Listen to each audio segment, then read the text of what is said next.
The Battle of Vittoria was a fault. It should not have been fought, but it fought. It ought not to have been where it was, nor as it was fought.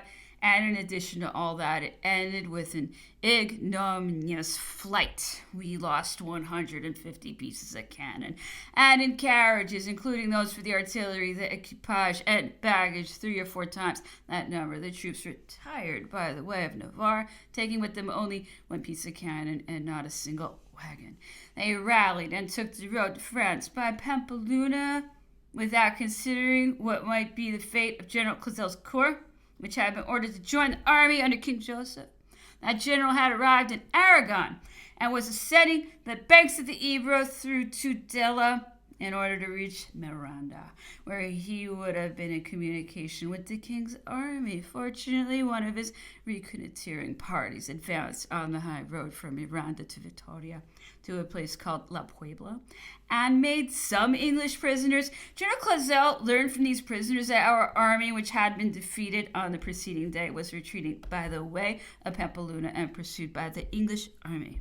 General Clausel was, of course, obliged to retrograde. He descended along the course of the Ebro to open a communication with Marshal Suchet in Catalonia and inform him of what had happened, intending afterwards to execute the order he had received adjoining the king's army by directing his approach through Jaca and Yverdun. We were thus driven out of the whole of Spain on the side of Navarre, and it seems as if pains had been taken to create opportunities for establishing the glory of the English army, which had now for the third time obtained a victory over ours. But the English general must himself confess that neither in the number nor the quality of our troops were we deficient in Spain. What was wanting was to give the command of them to a general who need not have been of any extraordinary capacity, but who ought to have been an active, firm, and upright man, circumspect in his conduct, and rigorously strict in his discipline. With such a commander, no one would have dared to plunder or fail in his duty. When he required his lieutenants to join him, their sole consideration would have been how to obey him promptly, and not to find pretext for eluding his orders, or justifying delays which repeatedly brought us to the verge of ruin. The intelligence of this disaster completely upset all the heads in Paris. Some went so far as to rejoice at it, under the pretext that it would hasten the termination of a war which was insupportable to the nation. The news reached the emperor at Dresden after the armistice was renewed. Had not that been the case, hostilities would perhaps have been immediately resumed by the enemy.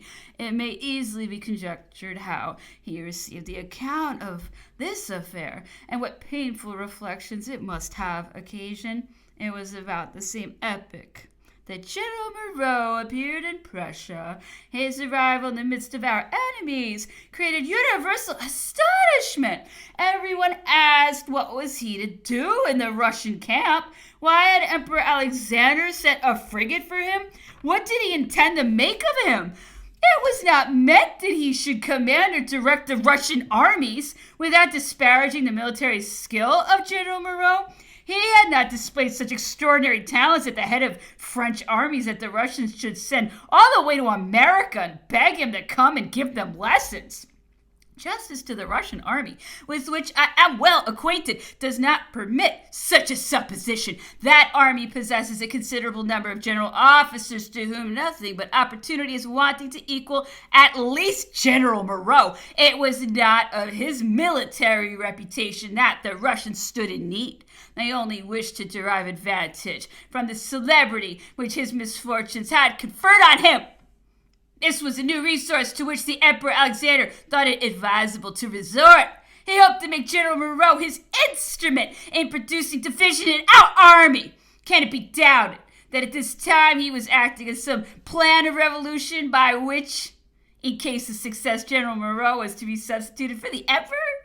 What opinion ought then to be formed of the spirit in which the alliance of the Emperor of Austria was sought, when, at the same time, the afterthought of degrading his daughter was cherished, and of the conduct of the Austrian ministers who could form that alliance without asking what was the meaning of the appearance of General Moreau at Prague, where he had just arrived? This was, it is true, only a slight outward sign, but yet from it, what was intended might have been conjectured. I have always been convinced that this idea of sending to America for General Moreau was suggested to the Emperor of Russia by Bernadotte during the conference at Avo, which took place in the preceding year. I would not be surprised, even if it should be found that, in the desire of Alexander, Bernadotte wrote to General Moreau and induced him to agree to the proposition made to him.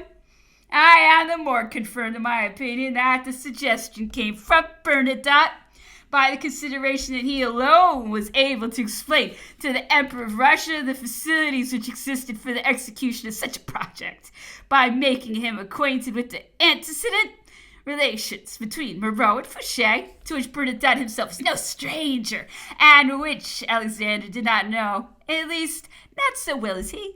But I am also persuaded that the idea did not entirely originate with Bernadotte. The hint, I believe, was given to him by Madame de Staël, who passed through Sweden on her way to England after she had, under the pretense of flying from tyranny, left Coppet about the beginning of the year 1812. Since I have mentioned Madame de Staël, I may here take the liberty of devoting a few words to a lady who has thought fit to say so many on me.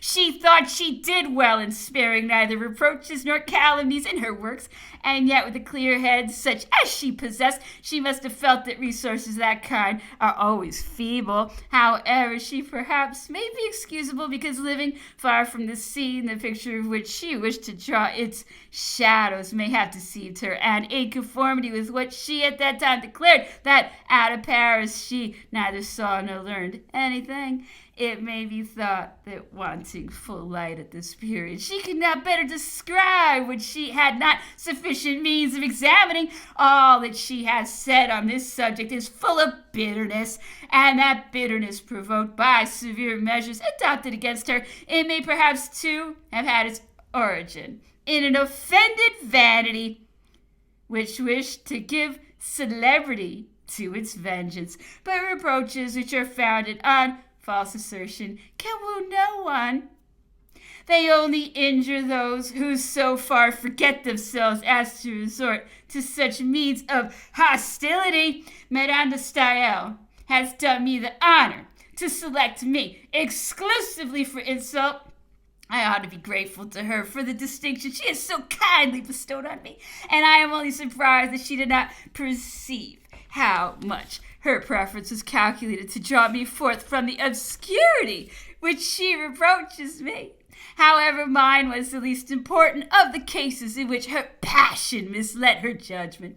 If I liked revenge, I have a good opportunity for taking it here, and in doing so I would be more fortunate than Madame de Staël, who was obliged to have recourse to her imagination, where I should only have to relate facts. Her strong mind sometimes forgot itself. Corinna had her weaknesses, and I have a good memory. I shall then confine myself to my subject and will only say a few words on her journey to the north, which, according to her account of the matter, was a flight from tyranny. She once expressed a wish to go to America. No obstacle was thrown in her way. From America she might have repaired to England, since, as she said, her only wish was to breathe a free atmosphere. However, she preferred going to Coppet. What tyranny had she to fear there? Nobody would have prevented her from leaving Coppet to go to the world's end. Besides, Coppet was then, as it is now, in Switzerland, and the same free atmosphere was then breathed there. But Madame de Staël did not fly from the imperial tyranny. That was not what she dreaded the most, and we could even have contrived to make its burden very light to her. Human nature is so wicked and imperfect that it seems to seek opportunities for avenging itself on every superiority which it is compelled to acknowledge. Now Madame de Stael's superiority was indisputable, and therefore no occasion for being sarcastic at her expense was missed. Of course, scandal did not spare her weak side. In such a situation, the best remedy is a journey, but a woman plays her part to perfection when she contrives to save appearances and to take her revenge at the same time.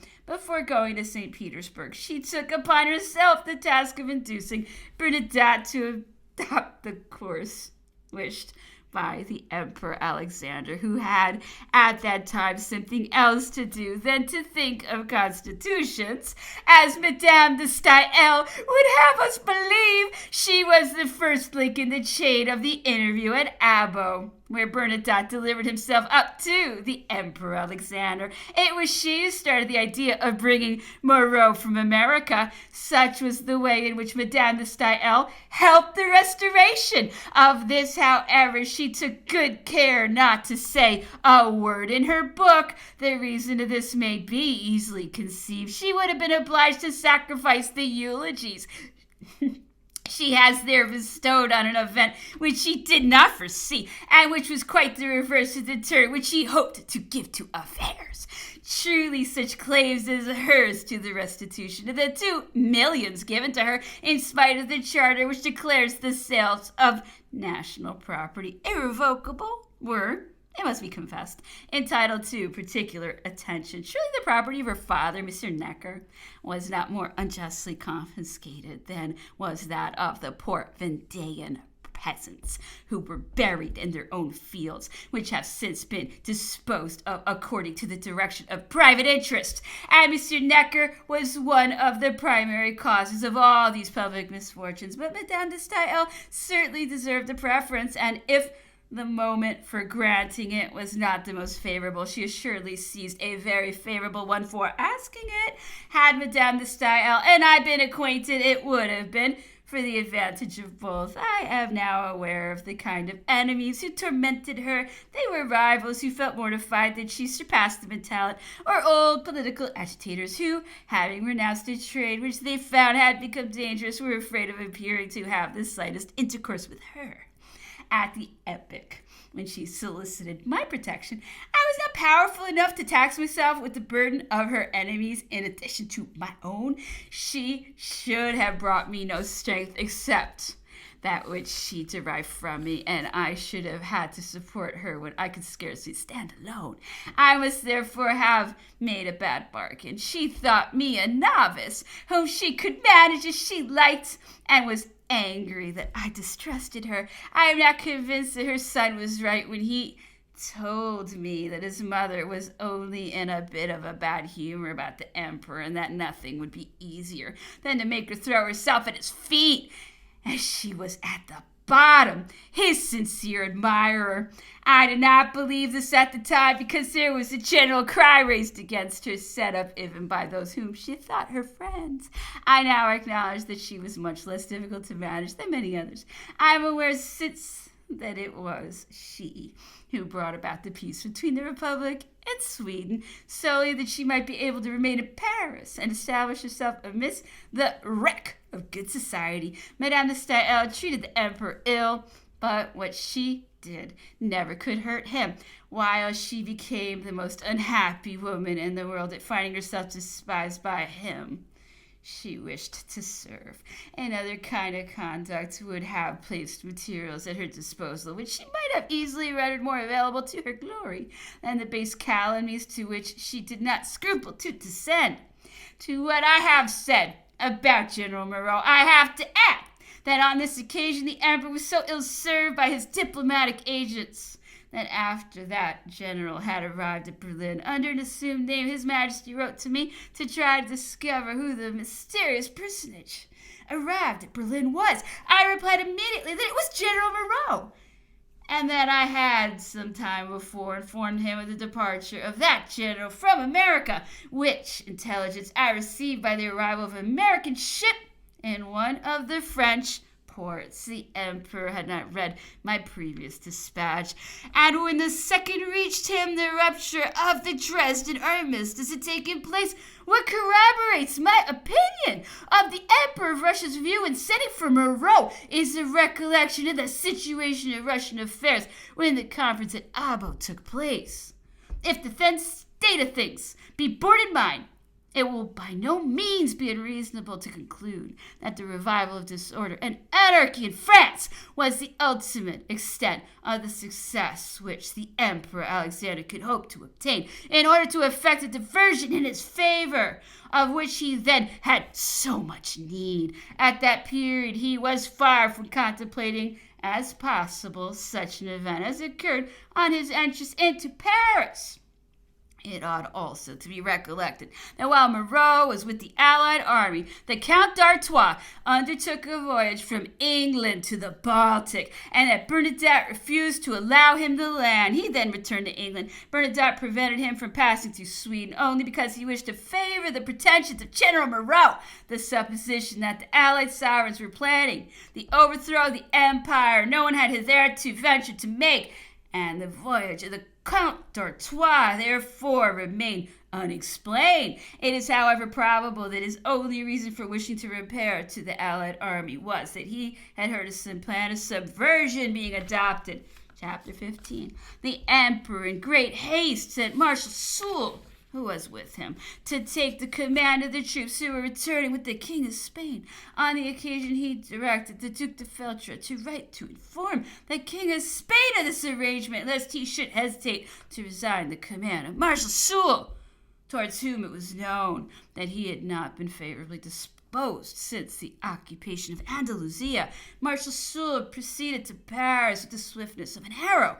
He stopped there a few hours merely to ascertain what resources the war minister could place at his disposal, and then he set off to take the command of the army, which had nearly arrived under the walls of Bayonne, where it almost immediately established itself. The month of July had passed over, and the conferences at Prague had yet brought about no result. We scarcely dared to see a termination of the war, and it might be said that the public, whose patience had been so long kept upon the rack, had become callous to the impending misfortune. All hope of peace at length vanished when the Emperor summoned the Empress to Metz, instead of announcing his intent to return to Paris. The Empress accordingly set out for Metz, where she remained but a few days with the Emperor, who was accompanied only by General Drouot. I had seized this opportunity of giving the Emperor proof of my attachment to his person by asking permission to go see him at Metz. I wished to make him acquainted with all I had observed, and which was not of a nature to be made the subject of written reports. I urgently entreated that the Emperor would allow me to see him, observing that I considered it so necessary that I had made every arrangement for managing my official business during my absence, and that I was ready to start an hour after receiving his permission, which I begged might be transmitted to me by telegraph. My only object was to acquaint the Emperor with the dangers which I foresaw, and to urge the necessity of making peace. I wished to avert only to what he had himself done in similar circumstances when he stopped opportunely, lest all his enemies should have it in their power to wreak their resentment at once. I would have pointed out innumerable reasons, both at home and abroad, for concluding peace at any price, for I was thoroughly convinced of the necessity of it, and I should have been deterred by no consideration, because I should not have been influenced by any ambitious project. Besides, I knew that the Emperor himself wished for peace. He had even done me the honor to write to me to that effect. The only difficulty consisted in the sacrifices which it would have been necessary to make, and this was the only point on which I expected to find him resolved not to yield. I think, however, that I could have overcome his scruples, for the necessity of peace being once acknowledged, the sacrifices for obtaining it would have been nothing. I would have quoted to him the example of his enemies, who were at that very moment recovering what they had lost during the 15 preceding years, At that crisis, the only good policy was to yield, because the physical strength that might be lost was nothing in comparison with the moral power that would be recovered by the restoration of tranquility. Instead of exhibiting to the emperor the elusive picture of a victorious field of battle, I would have represented the reverse of fortune by which he was threatened, and which would only be proportionate to the efforts he would doubtless make to prevent it. The answer returned to my request was that the emperor would have permitted me to go to Metz if he himself could have remained there a little longer, but that it was too late, as he was to set out on the next day or the day following. He added many kind things in his letter, but they did not diminish the regret I felt at the resolution which I saw too plainly had been adopted. Monsieur de Cazes, being informed of the emperor's intention of going to Metz, immediately repaired thither for the purpose of petitioning in behalf of a public functionary, his relation, who was seriously compromised. Before his departure from Paris, he obtained 2 letters, one from the Arch-Chancellor and the other from me, in support of his petition. The emperor received him and gave him the sum of 250,000 francs out of his privy purse to arrange an affair which, though it did not personally concern Monsieur de Cazes, had induced him to travel as far as Metz. The emperor, who was always good and generous, did not stop there, but he wrote to desire that I would employ all my influence to assist Monsieur de Cazes in bringing to a conclusion the unpleasant business in which he was about to engage. I accordingly permitted him to take up his residence in one of my offices, whence he himself dispatched my agents in quest of the individuals with whom he had to treat. He managed so well that the sum he received from the emperor sufficed for all he wanted. I was not ignorant of the success he obtained, and I flatter myself that he retains the recollection of it. The empress returned to Paris about the time when the emperor re-entered Dresden, and the armistice was broken off on the 17th of August on the condition on which it had been concluded. That is to say, it was not renewed, and hostilities were permitted. Fate had decreed that nothing should avert the events which speedily completed our destruction. The crisis was approaching, and there were no means of escaping from the impending storm. Here then was the rupture of the armistice, and at the same time the emperor received a notification of Austria, in which she declared that for the sake of hastening the conclusion of the war, she would transfer the power of her arms to the Allies, who thus acquired an additional force of upwards 200,000 men, while the emperor did not gain one.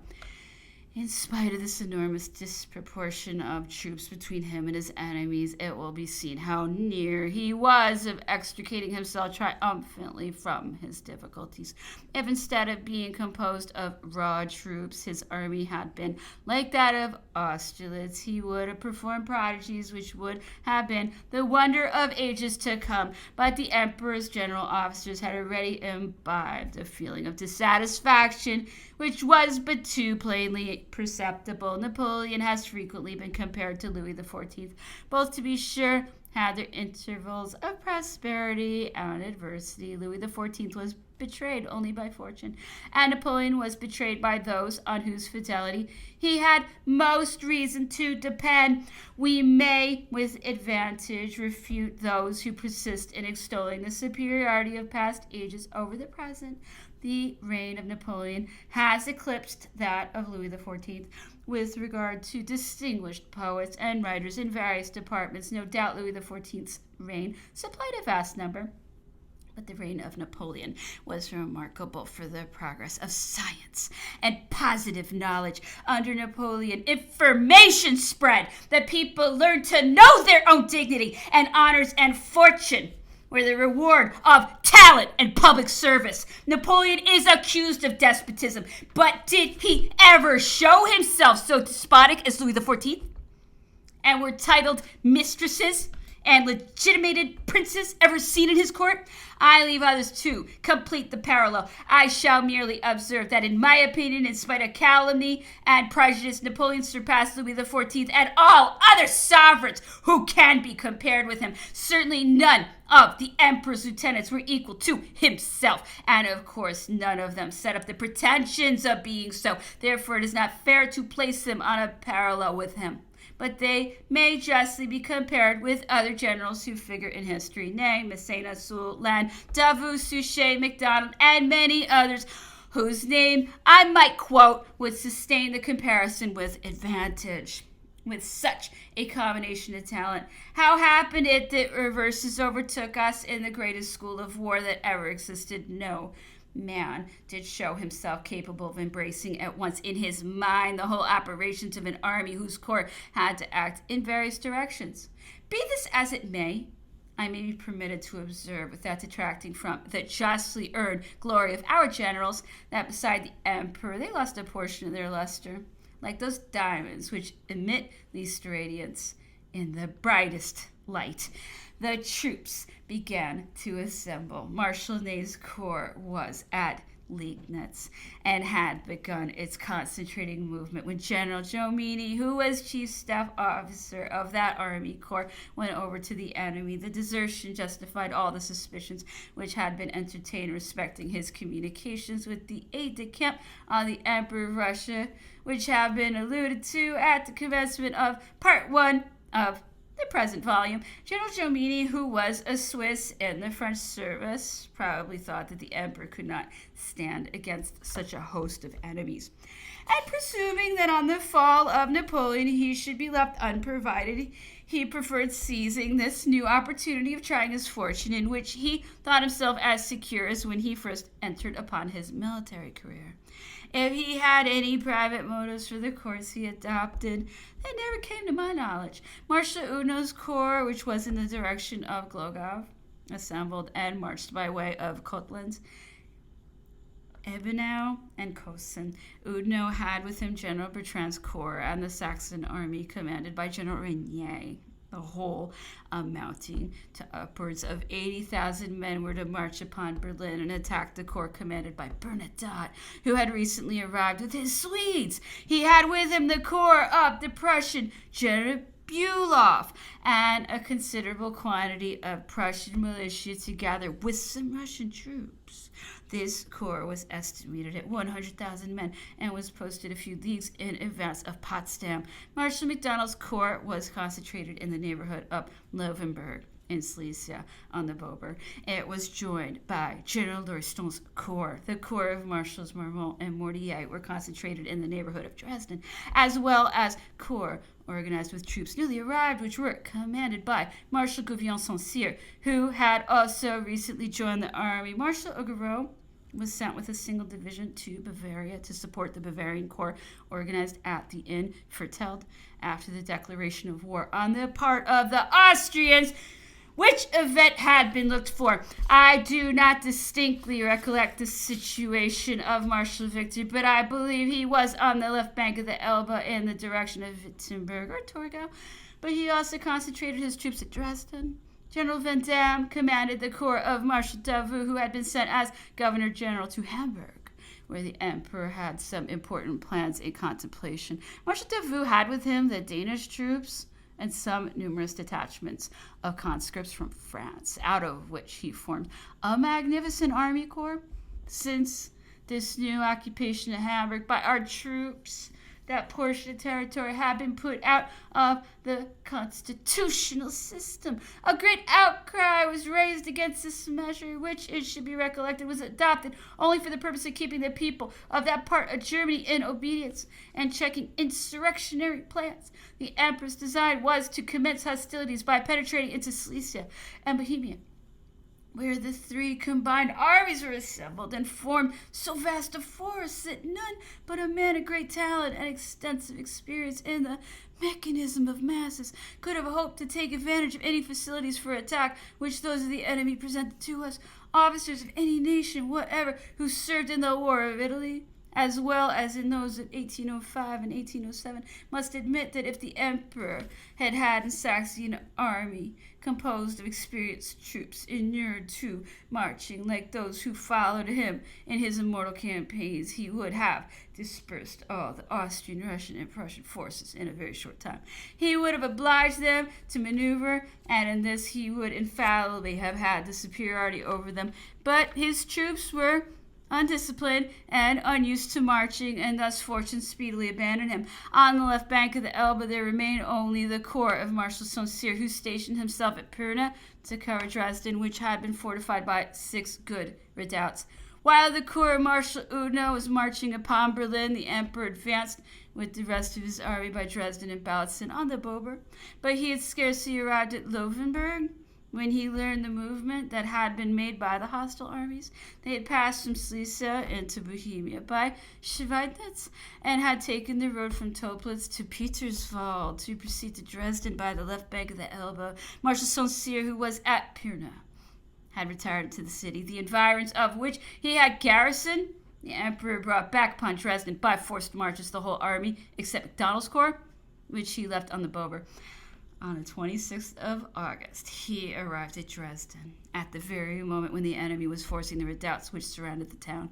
The army arrived in good time. It debouched, commenced the attack, retook the redoubts which had been carried and deployed before Dresden. This gallant exploit was performed by the Young Guard. The army was posted that evening as well as during the night of the 26th of August in the following manner. The right wing, at which were the corps of Marshal Ney and Victor, was on the right of Dresden, with the Elbe in its rear, and having in reserve the whole of the guard and the cavalry. Dresden formed the center of the position. The left wing had the Pirna road before its front, its right resting on Dresden. This left wing was composed of the corps of Vandamme and St-Cyr, and I believe Marshal Marmont.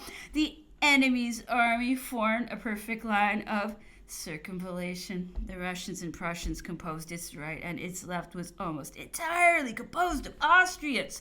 Chapter 16.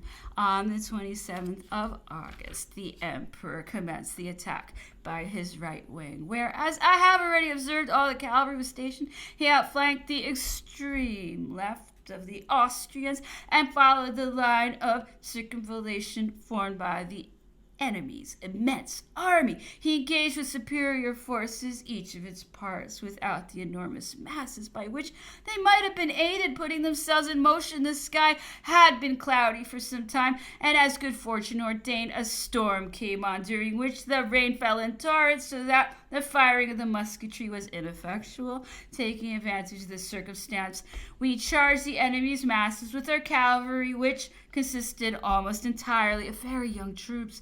They broke the masses and made as many prisoners as were ever taken in our most glorious battles. In this engagement, General Moreau, who followed the Emperor Alexander, had both his legs carried away by a cannonball. It has been alleged that this circumstance took place while the general was carrying an order from the Emperor of Russia, but as far as I have heard, every version of the story differs from another.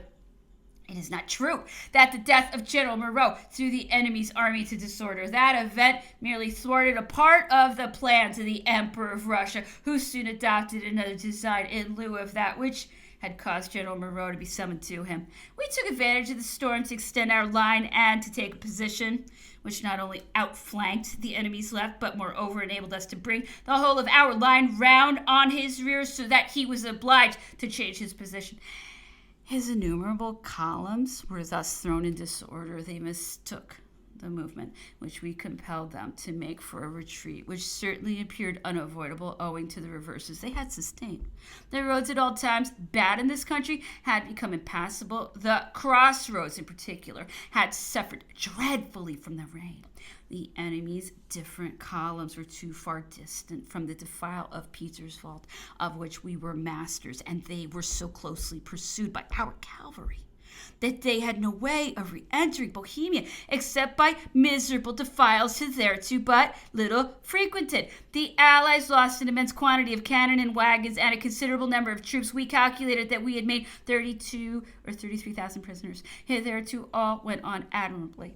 When the enemy's army commenced its retreat, the corps composing its right were so distant from the defiles of Bohemia that, had they endeavored to reach them, they must have fallen into the hands of our cavalry, which was already spread along the whole of the enemy's army and extended behind his left. But they were near enough to the defile of Pirna, so that the general by whom they were commanded very reasonably directed them to retire on that point. However, only 2 of the corps reached their destination. The first was composed of Russians, under the command of General Osterman Tolstoy, who occupied the enemy's extreme right. The second was composed of Prussians under the command of General Kleist, and was on the left of the former corps. The emperor, observing the retrograde movement of the enemy, rightly conjectured that a good portion of his force, that is to say his right, could not enter Bohemia except by Peterswald. He accordingly ordered the following movement. His extreme left, as he had already been mentioned, consisted of Van Damme's corps. He had on his right Marshal St-Cyr, and the latter had on his right Marshal Marmont, who rested on Dresden. These three corps had the Elbe in their rear and the road from Pirna to Dresden before them. The emperor ordered these three columns to march by their left, taking the Pirna road. By this means, General Van Damme was in advance. He was followed by Marshal St-Cyr, and Marshal Marmont formed the rear. The head of this column could not reach the defile of Peterswald until after it had been passed by the Russian corps of General Tolstoy.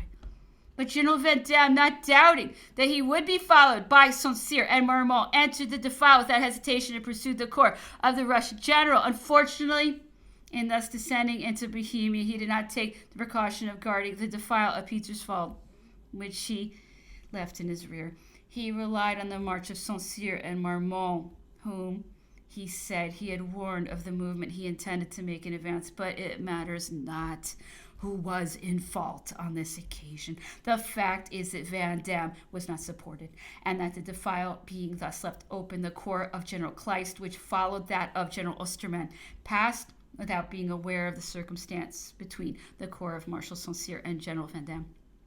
The firing of cannon was soon heard. General Van Damme had engaged with General Osterman, and in the heat of the action he saw some troops debouch in his rear, which he at first took for the corps of Marshal St-Cyr. But they soon began to attack him. Though unable to account for this, he prepared to defend himself both in front and in his rear, by which he was weakened on all points at once. The spirit of these young troops was not equal to so difficult a situation. Van Damme vainly formed them into a square. It was penetrated, and he lost the whole of his artillery. The enemy made between 7,000 and 8,000 prisoners, among whom was Van Damme himself. The rest of the corps, being dispersed, gained the banks of the Elbe by passing through the woods and rejoined the army. The other corps marched as rapidly as possible in the direction of General Van Damme's cannonade. But they did not arrive until after his defeat, and thus the Prussian corps of General Kleist, which ought to have been taken, completed the dispersion of Van Damme's corps. This disaster would not have been taken place. Instead of descending into Bohemia, General Van Damme had remained in the defile of Peterswald, where he might have intercepted the Prussians. Or if, after having made his movement, General St-Cyr had come to take his place. When this event was communicated to the emperor, he was at Dresden, suffering from a violent colic, which had been brought on by the cold rain, to which he had been exposed during the whole of the battle of the 27th. The intelligence vexed him, but the misfortune was without remedy. He ordered his aide-de-camp, Count Lobau, to take the command of the wreck of Van Damme's corps. Between 15 and 20,000 men were collected. They were rearmed and equipped, and in a short time the troops recovered from the depression of spirits which their disaster had occasioned. It would have produced but little effect on the rest of the campaign had it not been for two events which speedily followed it. The Battle of Dresden had been attended by such astonishing results that the emperor determined on following them up as far as the vast plan on which the operations of the Allies was founded would permit him. The enormous masses of the enemy's troops returned to Bohemia by roads naturally bad and rendered almost impassable by the state of the weather.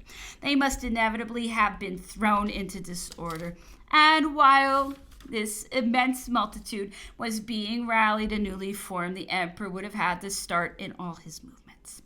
Previously to Van Damme's disaster, the emperor himself intended to have marched by the Pirna road with the corps of that general, together with those of St-Cyr and Marmont, and the whole were to have been followed by the guard. By this means he would have arrived with the greater portion of the army at some point in the interior of Bohemia long before the junction of the enemy's columns. Besides, he would naturally have come into communication with Marshal MacDonald's corps, which had remained on the Bober. Had this movement succeeded, it would soon have been followed by a victory more brilliant than any the emperor had hitherto gained, and his enemies would have experienced a defeat the more decisive in proportion as their numbers rendered them less movable. But the time which we lost in reorganizing Van Dam's corps was turned to good account by the enemy. Fortune ceased to favor us. Marshal MacDonald, who had received orders to debouch on the Bober and to pass that river, experienced a check still more serious than that of Van Dam. He was obliged to retire in disorder after losing a considerable number of troops and a vast quantity of artillery. Marshal Oudinot was ordered to march in Berlin. That city was covered by the corps of General Bülow, which had just been rejoined by the Swedes, commanded by Bernadotte. Marshal Oudinot had with him the corps of Generals Bertrand and Renier. The latter commanded the Saxons. He had also some other troops in his corps, altogether exceeded 80,000 men. He marched nearly to Potsdam. General Renier, who formed the head of a column, fell in with the enemy and attacked him. It is said, rather precipitately, wishing to act independently of his general-in-chief, a practice which had become too common in the army. But at all events, it is certain that Marshal Oudinot might and ought to have arrived sooner on the field of battle. It was his duty to have prevented General Renier from engaging alone, or he ought to have supported him by his other troops when he was engaged. Instead of that, he remained passive, and Renier fought alone with the Saxons against the whole of Bülow's corps. His troops, finding themselves thus humanly sacrificed without any effort being made to support them, soon fell back and took to flight. Their general tried to rally them, and an attempt was made to engage Bertrand's troops, but the impulse was given, and utter confusion soon prevailed. Marshal Oudinot sustained considerable losses in every way, and hastily retreated on the Elbe in the direction of Torgau. He did not halt until he came under the very guns of the fortress.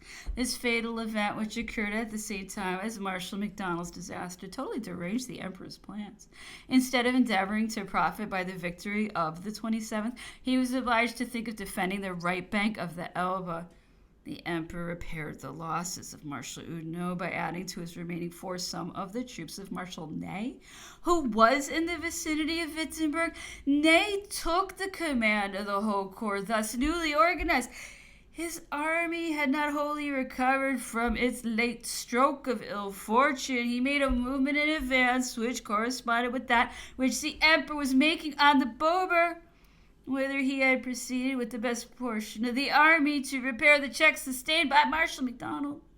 If these two movements had proved successful, the natural consequence would have been that the chief part of the allied forces who were in Bohemia would have been obliged to return to Silesia for the purpose of opposing the emperor.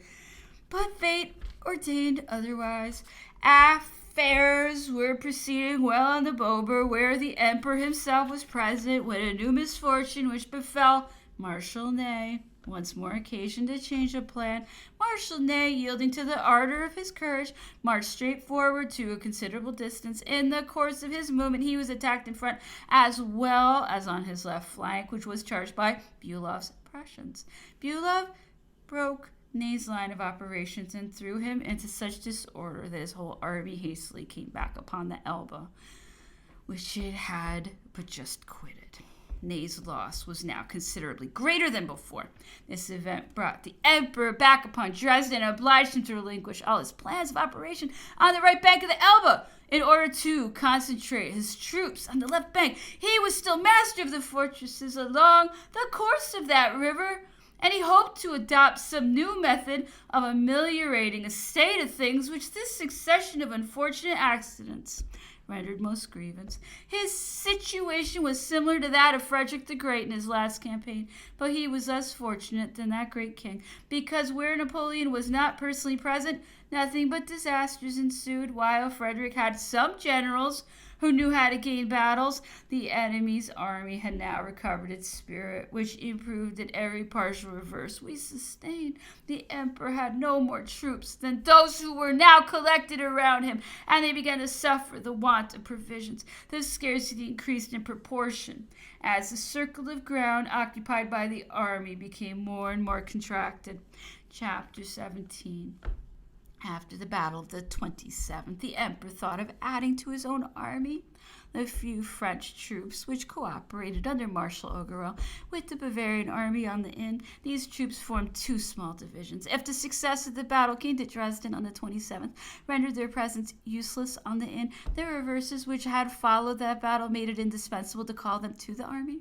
The arrival of this little corps was very advantageous, but the benefit its appearance produced was not proportioned to the necessity which was felt for something which might justly serve to reanimate our hopes.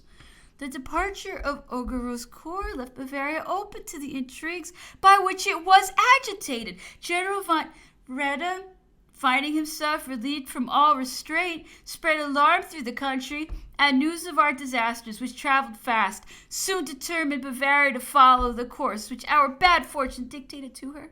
I shall return to this part of the subject presently. The emperor had the whole of his army on the left of the Elbe and was threatening to extend his offensive operations to the right bank when the grand army of the enemy issued a second time from Bohemia. There we had been obliged to leave it to repair its losses. Instead of following and dispersing it according to the emperor's original plan, the enemy entered Saxony, and advancing through the heart of that country, proceeded to occupy all the emperor's communications with the Saale and Leipzig, extending at the same time considerably to the left to cooperate with Bernadotte, who, after beating Marshal Ney, had passed the Elbe a little above Magdeburg. The grand army of the Allies, in executing this march, studied to avoid every kind of conflict with the army under the emperor. Had he remained on the banks of the Elbe, the enemy would have accomplished this movement without striking a blow, and would have infallibly starved him in his camp by gradually closing round him and avoiding coming to action. This the Allies had it in their power to do, as they were quite free in the rear. The defeat, the enemy's plan, the enemy emperor retired from the banks of the Elbe and took a position in front of Leipzig with the Elster in his rear, and as his object was to bring on a general battle with the view of following it up by the renewal of all the projects he contemplated after the Battle of Dresden, he left the corps of General St-Cyr at Dresden and good garrisons in Torgau and Wittenberg. In war, the grandest combinations are sure to be reproached as extravagant when they fail. To escape censure, success is an indispensable condition. But however severe may be the judgment which history will pronounce on the events of this epoch, it must be allowed that if this celebrated battle of Leipzig had been gained by the emperor, as that at Dresden was, nothing could have prevented him from remarching rapidly on that city, or on other points which he occupied on the Elbe, according to the directions which the enemy might take in his retreat, placed by this maneuver on the string of the bow, along the circuit of which the enemy must have moved to reach a rallying point which could only have been found in Bohemia. Nothing, I repeat, could have prevented the emperor from arriving at those points before the Allies, and of repairing by one signal blow all the misfortunes of the campaign. Had this happened, no words would have been thought sufficient to express the admiration such a result would have excited, and there is not the least doubt that if he had been at the head of the army of Austerlitz, or of troops of the description he commanded before the fatal winter of 1812, his bold conception would have been crowned by the success it merited. For my part, having served under him in the glorious years of his career, I cannot allow myself to blame his enterprise at Leipzig, except for his staking on it his last resource. I can see clearly enough what he might have gained, but it does not appear to me sufficient to warrant the risk he incurred, especially when it is recollected that his troops were of inferior quality, and that his enemies had already profited by the lessons he had given them in the art of war. Nevertheless, many considerations may be urged in his favor.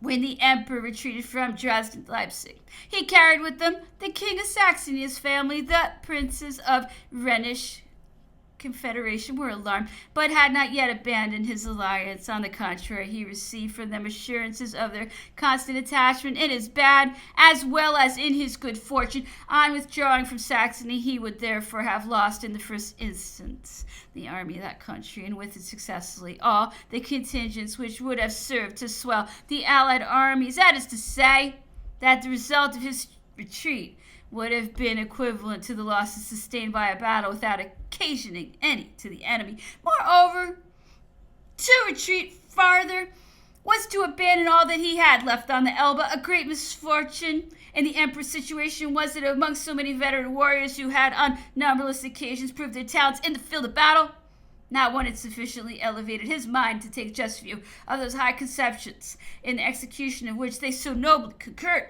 After the battle of Leipzig, while the emperor was conducting the wreck of his army to the Rhine, there still remained at Dresden 30,000 men in Torgau and Wittenberg, at least 25,000, in Magdeburg 10 or 12,000, and in Hamburg more than 30,000.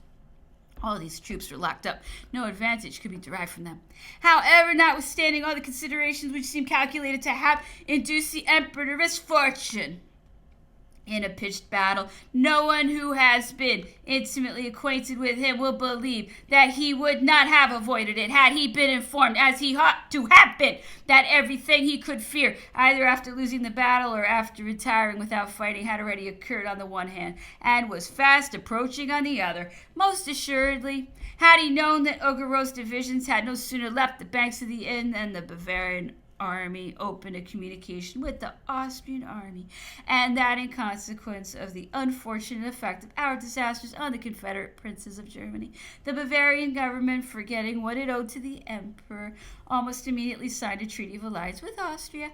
Had he known that in consequence of that treaty, the 3 Bavarian divisions, which only 3 days before were encamped beside Marshal Augereau, had joined the Austrian army, which was previously opposed to them, and were advancing by forced marches to cut off his retreat by the left bank of the Main, which they passed at Schaffenburg, he would doubtless have considered it useless to fight for what was already lost with respect to information. It was impossible to be worse served than he was during the whole of the campaign. There still remained in the army a Bavarian division on which he could not now permit himself to rely.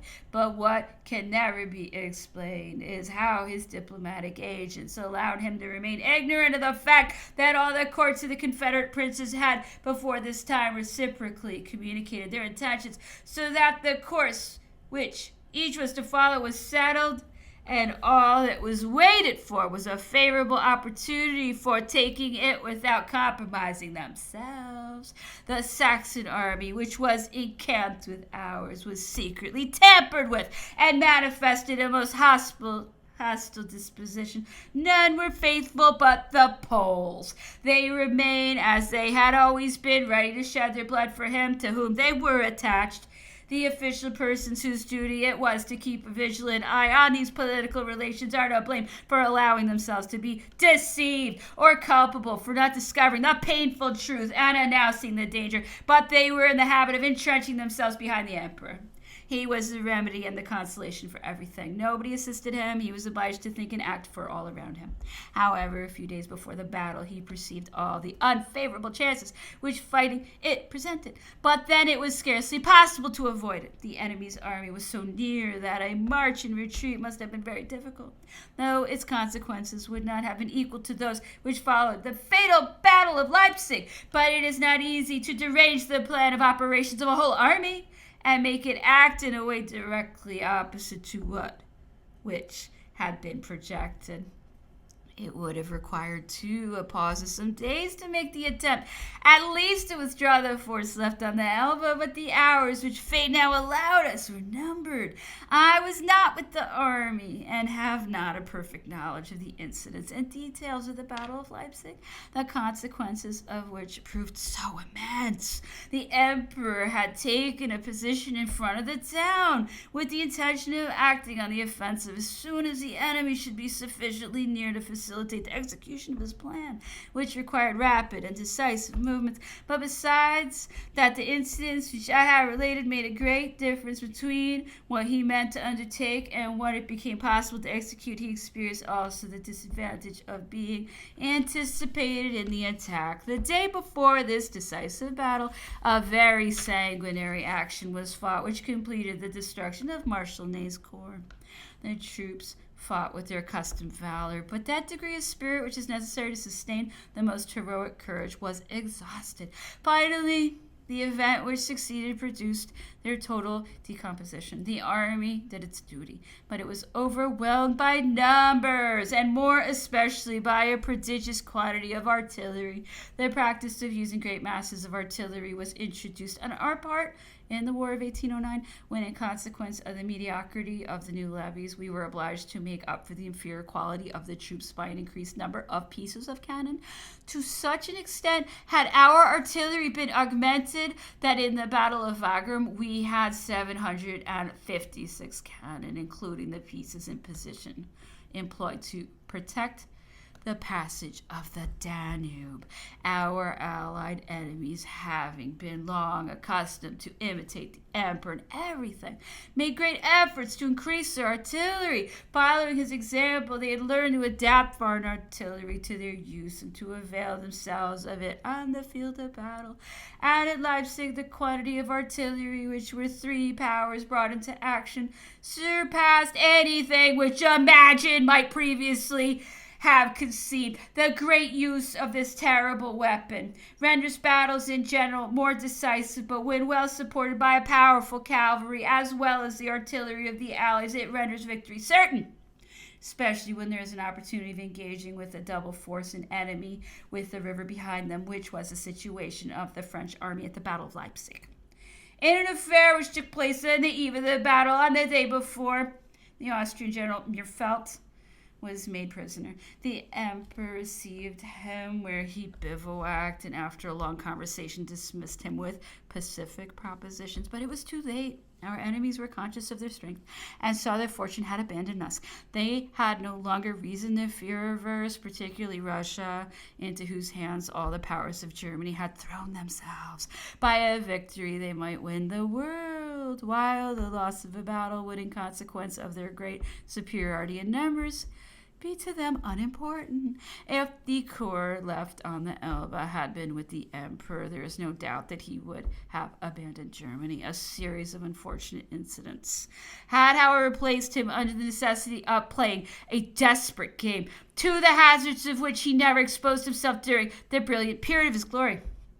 The enemy attacked our army on the 18th of October, I believe, in front of Leipzig. The fire was murderous, and prodigies of valor were performed on both sides. But the behavior of the French troops is truly astonishing, as the oldest corps among them were the cohorts of the National Guards, which had only been made movable and brought into the field since the month of March. The cavalry was entirely composed of recruits.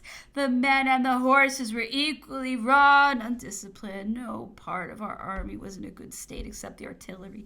Nevertheless, whatever might be the advantage derived from the use of this weapon, the army could not have resisted the vigorous attacks made upon it had it not been for the presence of the emperor, who showed himself everywhere.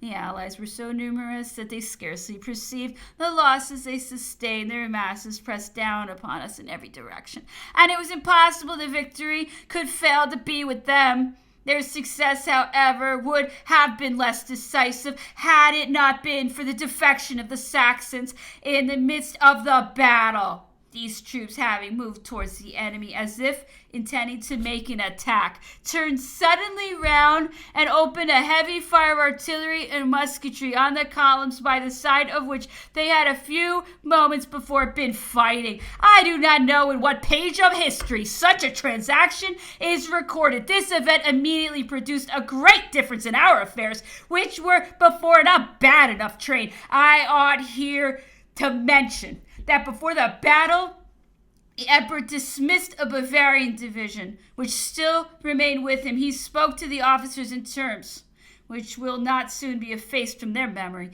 He told them that, according to the laws of war, they were his prisoners, since their government had taken part against him, but that he could not forget the services they had rendered him, and that they were therefore at liberty to return home. These troops left the army where they were much esteemed and marched for